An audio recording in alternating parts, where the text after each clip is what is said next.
que no ha eixit com hauria d'haver eixit. I dic que com no hi ha hagut cap informació per part del Departament de Cultura, ens hem assabentat per una nota d'aquesta qüestió, per una nota de premsa que va difondre la Conselleria de Cultura, en la qual s'afirmava que l'Ajuntament de Gandia hauria al·legat greus problemes de la sala on s'hauria de fer l'exposició que impedirien poder-la muntar en aquest espai. En aquest espai i en qualsevol altre espai de la ciutat, afegiríem nosaltres, sembla que no es pot muntar en cap. I no serà perquè aquesta ciutat no compta amb una quantitat suficient d'espais expositius per acollir una mostra com la referida, uns de propietat municipal i altres conveniats amb institucions privades.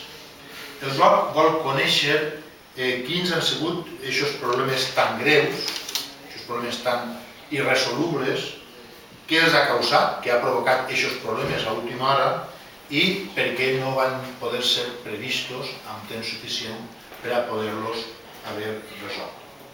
El nostre grup esperarà rebre les explicacions pertinents del responsable del Departament de Cultura, del senyor Durà, però ja avança que li resulta un tant sorprenent que això ocorrega just amb una mostra preparada per una administració governada per una altra força política.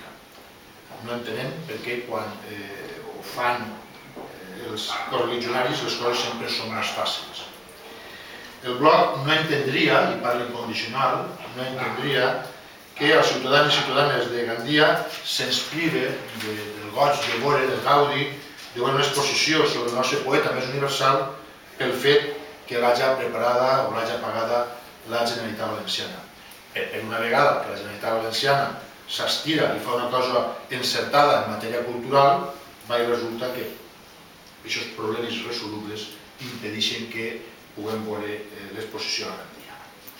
El bloc és el primer a criticar a la Generalitat quan programa actes sobre el 5è centenari sense tindre en compte una més que convenient coordinació amb els que es programa des de la ciutat de Gandia. Ho vam dir i ho continuem dient. Hauria sigut i és més que